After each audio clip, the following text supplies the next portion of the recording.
If you haven't automated your income, this video may change your life. My mission is for everybody who watches this video to understand the power of automation and education of personal finance. So today, I want to show you what you should be doing when every single paycheck enters your bank account. At the end of your life, there will be a number attached to the amount of money that you have made. One non-changing number, whether it be 10 million, whether it be 100 million, whether it be 2 million. There is one number to the amount of money you make in your lifetime. Now you can change your job, you can lower your expenses, you can start a business, you can do any number of things that can change that in the short term and the long term. But what you can't do at the end of your life is look at the amount of money you've made and choose to change it differently. You have to do that today. I'm going to talk about 3 things today. I'm going to talk about what you should do when money enters your bank account.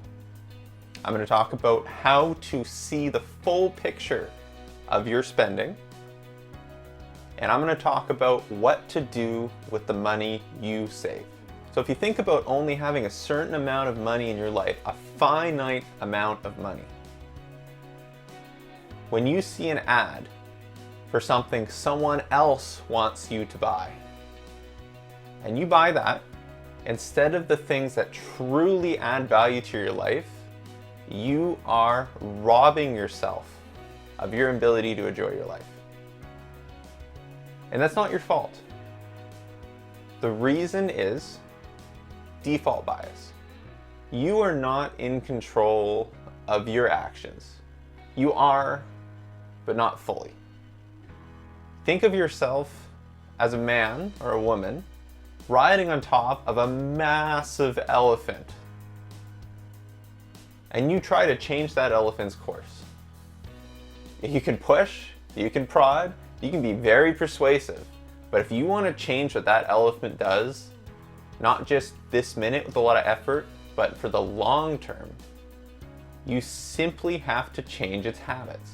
And that's where this starts, with changing the default bias from spending money to saving money by automating the finances and taking the control out of the hands of marketers and bringing it back to you. So the answer is going to be different for everybody, but think about what adds the most value to your life. What are the things that you're passionate about, that you love, the things that if you had would fulfill your life? Next time you walk into a store, the thing that you pick up, ask yourself, is that one of those things that will truly add value to my life? And if it isn't, you shouldn't buy it. Now, to set this up simply, what you need to do is you need to visualize it. The best way to do this is to start with understanding what you spend and where. A lot of people are you've probably heard, you need to budget, you need to build a budget. And that sounds great, but it's not practical, and quite honestly, most people don't do it. How many times have you had someone tell you you need to build a budget? And if I asked you right now to show me your budget for the last 3 months, I'm going to take a pretty good guess that you couldn't do it. You could go back, sure, and see what you spent, but you don't. So what you need to do is you need to automate that process. Go to mint.com or go to youneedabudget.com.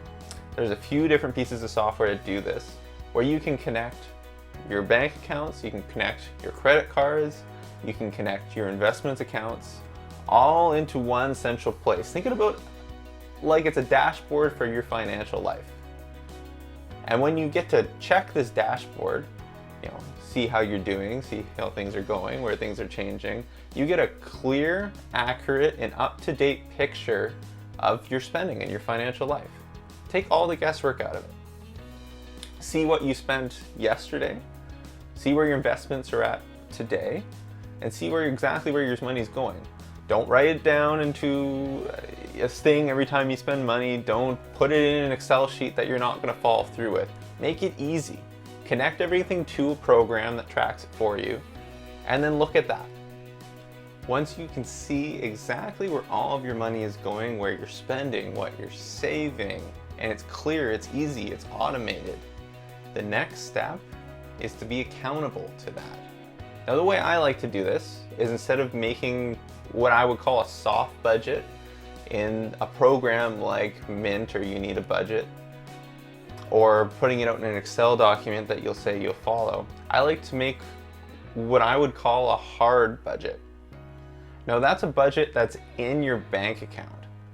So if you go to your online bank and you have one checking and one savings account, a big pool of money that when you look at it, you think you can spend it. You know, what's $10 when you have a massive amount sitting in this account?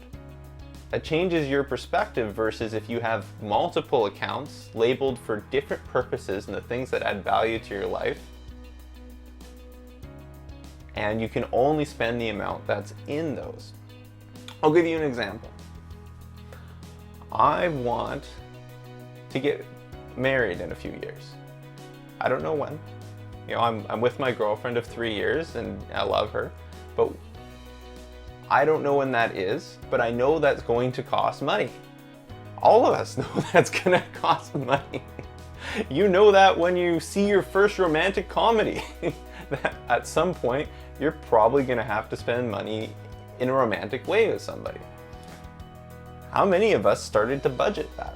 If you started, when you started getting your paycheck, and let's say it wasn't a lot of money, it was $5 a paycheck, $10 a paycheck, when you were young, and when you find that special someone and you build up that relationship and it's time to take that step, you had an account ready for the engagement ring. You had an account ready for the wedding. You had that money budgeted every day from your paycheck, a small amount. How confident would you feel versus one day having to scramble together the debt to meet the social construction of 3 or 6 months of salary for equaling an engagement ring? You can feel much more confident knowing that every single paycheck, every single day, you're saving towards that goal. And you can do the same thing with smaller stuffs. Everybody likes a vacation. We like to go places. We like to travel. Less so these days, but we like to travel. We like to go places. How many of us, every single paycheck, put money aside, a specific amount for those vacations? And it doesn't have to be much. Let's say you want to go on one big trip a year, and that trip for you is going to cost about $1,000, $2,000. You say, all right, I get paid bi-weekly. I get paid 26 times a year. So if I do the math, I need to save this much a paycheck. And you set that up right away and you do it. And it saves that much a paycheck. And when you go to that vacation at the end of the year, the money's there. It didn't go to something on Amazon. It didn't go to something that was marketed to you on the internet before a YouTube video. It went to the thing that you care most about. If you know that you're gonna buy a phone in the next couple of years, most of us recycle their phones every 2 to 3 years, start saving for that phone in every paycheck. You can see what the phones cost today, between $700 to $1,200. In the high end, on the low end, you can get things for quite cheap. But if you want to get one of those premium phones, one day you're not going to have $700, $1,000, $1,200 lying around. You have to start for that today. So you can start an account called New Phone, and you can put money towards that purchase every single day. Once you budgeted for the things that are large and important for you, you can get more granular. You can start thinking, well, I like to have furniture in my home, and at some point I'm gonna have to replace my furniture. How much of every paycheck should I put towards new furniture in my home?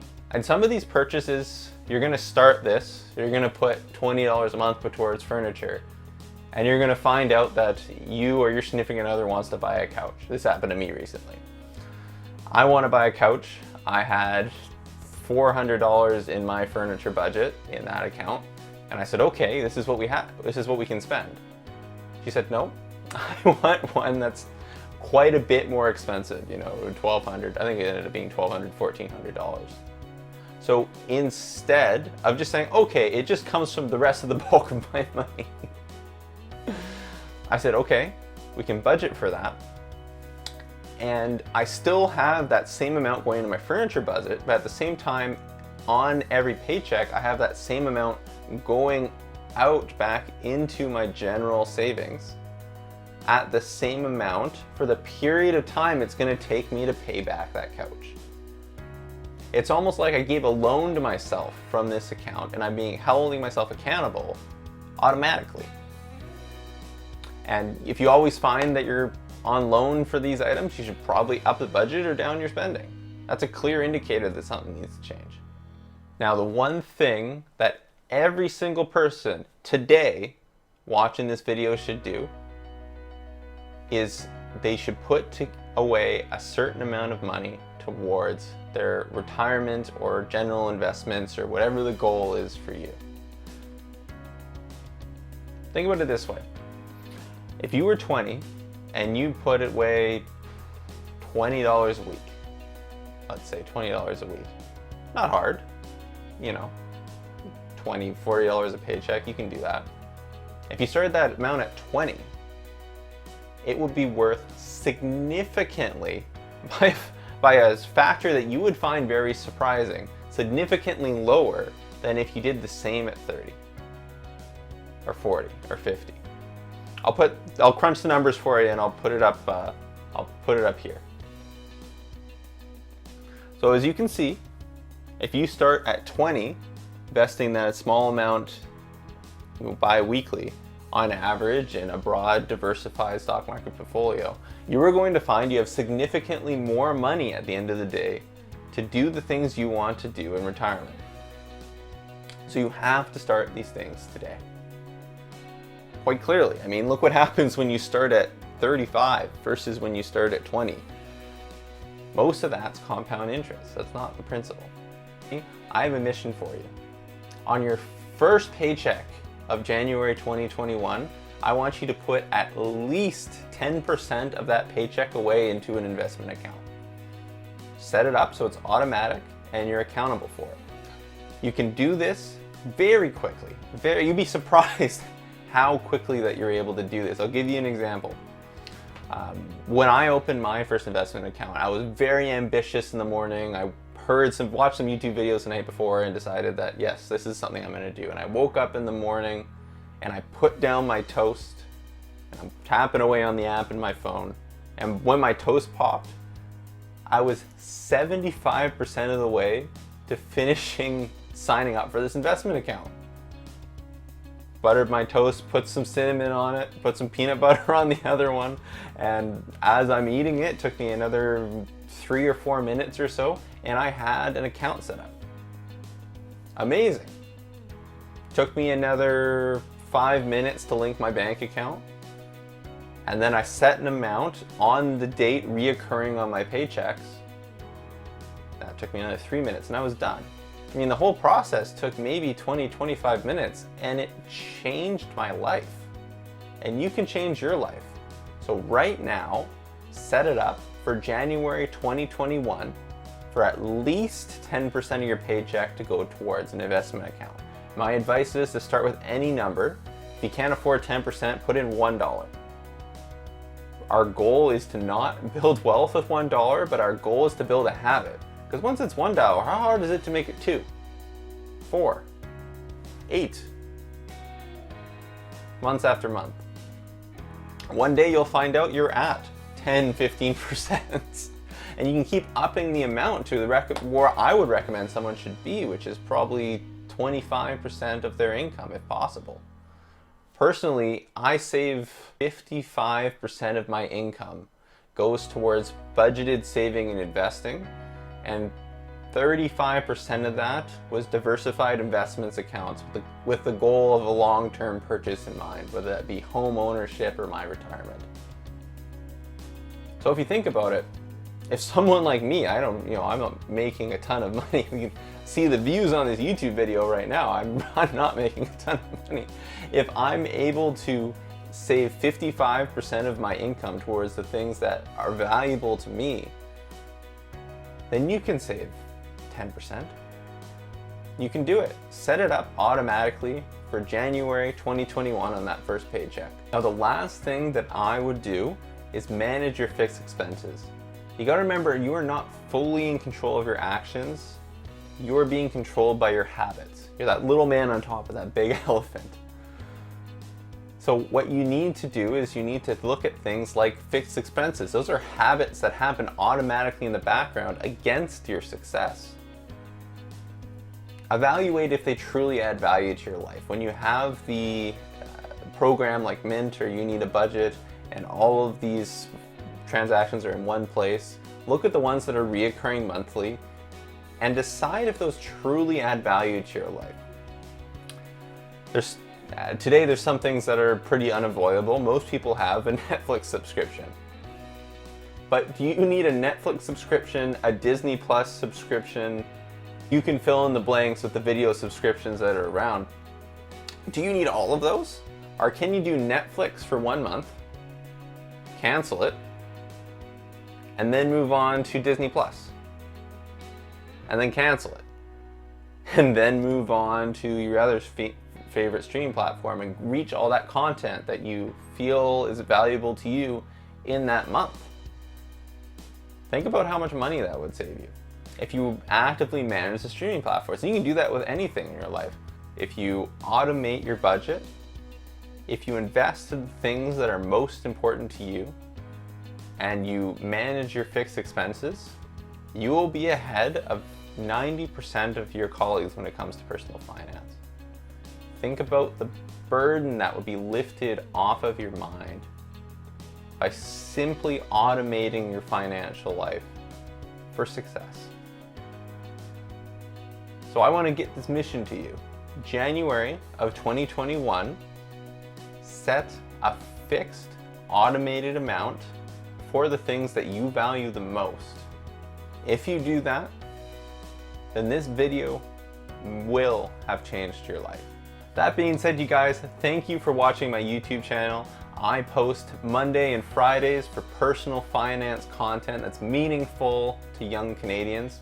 My mission is to grow young Canadian financial literacy through automation and education. If that's something that's of interest to you, please subscribe to the video and give this video a like if you found it helpful. It really helps out my channel. See you on Friday, guys.